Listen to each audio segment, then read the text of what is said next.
of Rizka. Namaku Rizka Nur Fadilah, anak kedua dari 3 bersaudara. Aku memiliki seorang kakak laki-laki, juga adik perempuan, Rizky dan Rasmi. Mak, uang dong, proyekku lagi sepi nih, ucap kakak tertuaku. Dia sudah menikah, tapi belum punya pekerjaan yang tetap. Dia hanya akan menjadi kuli jika ada proyek. Proyek yang dia garap pun juga hanya beberapa bulan saja, karena memang hanya proyek kecil. Nih, kamu jangan boros-boros ya, Ki. Ayah dagangannya lagi sepi nih, ucap ibu memberi selembar uang merah bergambar para Soekarno-Hatta. Lihat kebutuhan aku nantilah, Bu. Iya, sudah sana, jawab ibu dengan wajah sedikit masam dan senyum terpaksa. Bu, minta uang buat beli pulpen sama jajan sekolah ya, ucapku kemudian. Kamu itu, duit terus. Udah sekolah, nilai jeblok, pemalas, ngabisin duit aja. Nih, hemat. Kamu sama aja kayak bapakmu, tukang ngabisin duit. Aku hanya menunduk. Ibu hanya memberiku uang 5.000. Aku adalah anak kandungnya. Sedang Kak Rizky, dia anak dari istri pertama ayah, juga anak kesayangan ayah. Ibu dan ayah akan lembut dan baik hanya dengan Kak Rizky dan Rasmi saja. Aku anak kandung ibu dari suami pertama ibu. Entah siapa namanya dan di mana dia sekarang. Bapak kandungku pergi dengan membawa semua perhiasan dan surat tanah warisan milik ibu saat aku baru lahir. Wajah oval dengan kulit kuning langsat dan bibir tipisku mewarisi gen dari bapakku. Karena itulah ibu sangat membedakanku antara adik dan kakakku. Sedangkan Rasmi adalah anak kandung ibu dengan suaminya yang sekarang aku panggil ayah. Meskipun begitu, aku sangat menyayangi mereka. Kisahku dimulai saat ibu melarangku melanjutkan sekolah ke menengah atas. Bu, aku pengen sekolah. Kakak saja sampai SMK. Kenapa aku gak boleh? Tanyaku pada ibu. Kalau kamu mau sekolah, boleh aja, asal bisa bayar sendiri. Aku gak mau uangku habis buat biayain kamu, ucap ayah tiriku. Yah, uangnya biar buat biaya adikmu nanti. Lagian nilai kamu segitu terus, bikin malu ibu aja. Kamu sama gobloknya, kayak bapakmu. Lihat kakakmu sama adikmu, bisa masuk nilai 10 besar, bikin ibu bangga. Sambung ibu. Bagai disayat hatiku, mereka membedakanku tanpa memahami perasaanku. Aku hanya bisa diam. Aku takut jika ucapanku menyakiti mereka. Aku sangat mencintai ibu dan ayahku, meski mereka tak mau peduli. Mending kamu cari kerja aja sana, bantu ibu. Kan kalau kamu bisa ngehasilin duit, ibu kan juga pasti sayang sama kamu, ucap ibu lagi. Yang ibu katakan benar. Ibu pasti bisa lulu, terus lebih menyayangiku. Aku akan lakuin apa saja buat mereka, meski harus mengorbankan masa depanku, ucapku dalam hati. Iya bu, ya, aku akan cari kerja demi ibu dan ayah, jawabku. Tapi kerjaan apa yang bisa aku dapetin hanya dengan ijazah SMP? Tanyaku lagi. Ibu yang mendengar langsung menoleh. Kamu beneran mau kerja? Tanya ibu antusias. Iya bu, aku mau bikin ibu bahagia. Aku mau kerja, jawabku. Kamu bisa kerja di toko Juragan Gatot. Dia lagi butuh orang buat jaga toko, ucap ibu. Aku terkejut mendengar ibu nyebut Juragan Gatot. Juragan Gatot adalah orang terkaya di kampungku. Banyak temanku yang bilang kalau dia terkenal mata keranjang. Juragan Gatot sering menggoda gadis yang bekerja di tempatnya.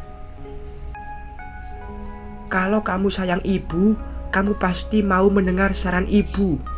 Kamu kerja di sana juga enak, apalagi juragan juga loyal banget sama karyawannya yang perempuan. Jangan dengerin gosip-gosip di luar sana, ucap ibu lagi. Iya bu, aku mau, jawabku ragu. Aku gak mau, ibu makin membenciku kalau aku gak mau menuruti permintaannya. Anak pintar, ya sudah, ibu besok pagi mau bilang sama Juragan Gatot kalau kamu mau kerja. Takut keburu diambil orang kerjaannya, ucap ibu yang nampak tersenyum dengan mengelus rambutku. Aku senang ibu mau bersikap lembut padaku. Baru kali ini ibu mau mengelus rambutku dengan lembut. Aku akan bekerja keras untuk ibu. Aku akan lakuin apapun yang membuat ibu bahagia dan makin menyayangiku. Hari ini hari pertama aku bekerja di toko Juragan Gatot. Kamu anak Ima? Tanyanya. Iya juragan, ucapku menunduk. Juragan Gatot mengebulkan asap rokoknya. Di sampingnya ada Bu Tarmi, istrinya. Juragan Gatot tersenyum. Kamu mulai bekerja hari ini. Semua harga sudah ada di catatan, ada juga yang di kemasannya, ucap Juragan Gatot yang kemudian berlalu. Jaga toko dengan benar ya. Nanti suami saya akan kesini lagi mengawasimu. Kamu cukup melayani pembayarannya saja. Sudah ada kuli angkat yang mengangkat barang berat, ucap istri Juragan Gatot dengan lembut. Mereka pun berlalu. Beberapa bulan berlalu aku bekerja. Aku tak terlalu menggubris semua godaan Juragan Gatot. Seringkali dia merayuku, tapi aku hanya senyum menanggapinya. Rizka, ibu butuh uang. Rasmi akan pergi rekreasi, tapi uang ibu kurang. Kakakmu juga lagi kesulitan uang. Coba deh kamu pinjem sama Juragan Gatot. Dia kan bos kamu. Pasti bolehlah kalau karyawannya mau bon dikit aja.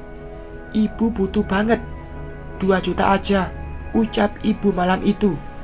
Tapi bu, aku baru kerja beberapa bulan, mana boleh ngebon sebanyak itu. Gajiku aja gak sampai segitu, jawabku. Ibu gak mau tahu ya, pokoknya kamu harus bisa cari uang itu. Kalau perlu, kamu goda itu Juragan Gatot. Istrinya kan sudah tua, dia pasti mau sama daun muda kayak kamu. Manfaatin tuh wajahmu yang cantik, ucap ibu. Setelah semalam ibu berkata seperti itu, aku pun sering melamun. Apa iya aku harus melakukan itu, ucapku dalam hati. Kamu benar-benar cantik Rizka. Kalau kamu mau menjadi istri mudaku, aku akan turuti semua maumu, ucap Juragan merayuku lagi saat toko sedang sepi. Aku pun menoleh pada Juragan Gatot. Dengan ragu aku menjawab, apa benar Juragan mau menurutiku jika aku mau dengan Juragan? Tanyaku gugup. Iya dong sayang, semua yang kamu mau akan aku turuti, asal kamu mau menjadi istri mudaku, jawab Juragan antusias. Aku mau Juragan, jawabku kemudian, yang membuat Juragan senang bukan main. Seminggu setelah aku terima tawaran Juragan Gatot, Juragan Gatot pun menikahiku secara siri, tanpa diketahui siapapun, kecuali keluargaku. Ternyata meski sudah berkepala 4, Juragan memiliki yang berlebih. Aku pun juga sangat menyukai hal itu. Juragan Gatot pun sangat menyayangiku, yang bisa mengimbangi dan memenuhi semuanya, hingga ia tak terlalu memperdulikan keluarganya. Hidupku dan keluargaku pun menjadi terjamin. memiliki satu rumah yang besar dan paling bagus di kampung, serta satu rumah minimalis yang dipakai oleh Kak Rizky dan istrinya, serta merenovasi rumah ibuku.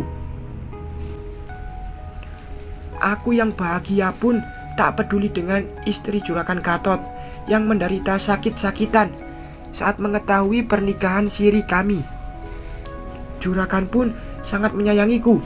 Dia mengancam Bu Tarmi akan meninggalkannya jika macam-macam. Juragan seringkali berbuat kasar dan kadang melukai Bu Tarmi. Biar saja dia menderita, asal ibu dan keluargaku bahagia. Begitu pikirku. Hingga saat istri Juragan Gatot meninggal, anaknya yang mengetahui sebab ibu mereka meninggal segera bertindak. Mereka menuntut Juragan Gatot atas KDRT hingga terjadi kematian, lalu mengambil alih semua fasilitas yang aku punya. Aku pun tak bisa berbuat apapun saat mereka menyita semua milikku. Beruntung mereka tak menyita rumah milik ibu yang sudah bagus, juga rumahku yang dihuni oleh Kak Rizky. Namun aku harus merelakan rumah Kak Rizky itu dijual untuk menutupi kebutuhan kami, karena aku pun belum bekerja. Beberapa tahun menjadi istri Juragan Gatot, hanya dapat satu rumah aja. Semua diambil anak-anaknya. Mereka tak terima aku menikmati harta ibunya. Itu membuat aku mulai bimbang bagaimana kedepannya nanti. Kulihat ibu sedang melamun. Dia sepertinya shock dengan penurunan ekonomi kami. Ya, karena kami pun tak bisa berbuat apapun saat semua disita, karena mereka orang berpendidikan dan sangat paham hukum. Riz, kamu kerja lagi lah sana. Ngapain juga kamu di rumah terus? Ibu pusing, duit mulai nipis. Mana kakakmu lagi sepi kerjaannya? Ucap ibu siang itu. Sebenarnya bukan pekerjaan yang sepi, tapi memang Kak Rizky yang malas. Dia sudah keenakan di rumah karena sebelumnya hidupnya terjamin oleh Juragan Gatot. Tapi Bu, di mana mau kerja? Semua toko kecamatan sini gak mau aku masuki karena kasus Juragan Gatot itu. Takut jika aku menjerat bos lagi, jawabku. Yah, ibu gak tahulah. Kamu harus cari dong usaha kemana kek. Kalau bisa kamu cari ganti Juragan Gatot sana. Cari yang kaya, terus kamu kuasai semua hartanya. Bukan malah pacaran sama Anton miskin itu, ucap ibu kesal. Ya, aku memang sekarang sedang menyukai Duda. Memang miskin sih, tapi dia lebih jantan dari Juragan Gatot. Apalagi sekarang Juragan Gatot lagi di penjara. Aku ke kota aja ya Bu, kerjanya. Siapa tahu dapat Duda kaya dan muda di sana, sahutku kemudian. Nah, itu kamu pinter. PP aja kerjanya. Paling perjalanan cuma 1 jaman. Biar irit, gak perlu kos. Habisin uang aja. Mending uangnya buat ibu. Aku pun mengangguk. Senang rasanya melihat ibu senyum karenaku. Aku pun ke kota mencari toko besar yang membutuhkan karyawati. Tapi kebanyakan toko mencari yang ijazah menengah atas. Ibu memberi saran dengan mencetak ijazah palsu. Aku menyetujuinya. Kak Rizky pun membantu membuatnya dengan menghubungi temannya yang bisa mencetak agar terlihat seperti asli. Aku segera melamar di beberapa toko, dan selang beberapa hari ada toko yang menelepon untuk interview. Toko perabotan terbesar di kota ini, termasuk menjual barang elektronik juga dan perlengkapan rumah. Aku sengaja memakai pakaian ketat karena aku menilai pemilik toko ini sedikit mata keranjang. Aku harus bisa memilikinya. Nama lengkap Rizka Nur Lail, umur 19 tahun. Masih muda. Kenapa tak melanjutkan kuliah saja? Tanya pria tampan yang ku ketahui bernama Pak Hasan. Orang tua saya tidak mampu membiayai kuliah, Pak. Sudah bisa sampai SMA saja, alhamdulillah, jawabku. Pak Hasan mengangguk, kemudian memberi beberapa pertanyaan. Aku yang sudah berpengalaman menjadi kasir pun sedikit mengerti dan bisa menjawab semua pertanyaan. Hanya saja masih harus belajar komputer karena di sini memakai peralatan canggih, tak seperti di toko Juragan Gatot yang semuanya masih manual. Selama interview, Pak Hasan tak bisa konsentrasi karena melihat penampilanku yang sedikit berani ini. Hingga tiba-tiba istrinya yang bernama Cynthia itu pun masuk ruangan dan menanyaiku. Sepertinya dia tak terlalu suka dengan penampilanku. Dengan sedikit memelas dan membuat sedikit cerita bohong yang membuatnya menerimaku dengan syarat berpakaian yang sopan. 3 bulan aku bekerja dengan sistem training. Akhirnya aku diangkat menjadi karyawan tetap di sini. Saat itu pun aku mulai menunjukkan taringku. Dari mulai menggoda Pak Hasan dengan menunjukkan kemolekan tubuhku, hingga sedikit memperlihatkan barang berhargaku padanya. Hingga akhirnya aku bisa menjerat pria tampan ini, dan ternyata dia juga memiliki yang sama denganku. Selalu kurang dan kurang. Banyak karyawan lain yang mencibirku, tetapi mereka tak pernah berani mengadu pada Bu Cynthia. Mas Hasan sangat senang dan terkejut saat tahu aku hamil. Walau aku tahu anak ini bukan anak Mas Hasan, karena 2 bulan sebelumnya aku berhubungan dengannya tak memakai alat. Ya, anak ini adalah anak Pan Anton. Rencana berjalan mulus. Tak kusangka istri Mas Hasan pun menerimaku, bahkan memberiku hadiah, sebuah rumah mewah. Namun semua itu pupus saat aku tahu Cynthia membohongiku tentang pesta mewah, dan lebih parah lagi, dia juga mengusir Mas Hasan dari rumahnya. Keluargaku yang sudah ku ajak pindah pun kembali ke kampung karena tak mau peduli aku yang sedang terpuruk. Cynthia menghilang. Begitu juga ibu mertuaku yang baru pulang berobat dari luar negeri. Mereka bagai ditelan bumi, menghilang tanpa jejak. Beberapa waktu ekonomiku menurun hingga pesan dari Cynthia masuk. Dia memberitahu sidang terakhir besok. Aku tak peduli kapan dia mengajukan dan kapan sidang pertamanya. Aku segera memberitahu Mas Hasan. Aku pun berusaha membujuk Mas Hasan untuk meminta harta gono gini pada istri pertamanya itu. Ada rasa cemburu saat kami hadir di pengadilan, saat Mas Hasan mengajak Cynthia bicara berdua. Bagaimanapun, aku mencintai Mas Hasan dengan tulus. Saat sidang putusan dibacakan, aku sangat syok. Semuanya sia-sia karena tanpa disadari Mas Hasan pernah memberi tanda tangan surat pernyataan bahwa dia tak akan mendapat harta gono gini, hanya akan mendapat dan hibah dari Cynthia. Sial lagi, uang itu diberikan pada ibu mertuaku dengan alasan bakti anak pada ibunya yang sudah disakiti. Apanya yang disakiti?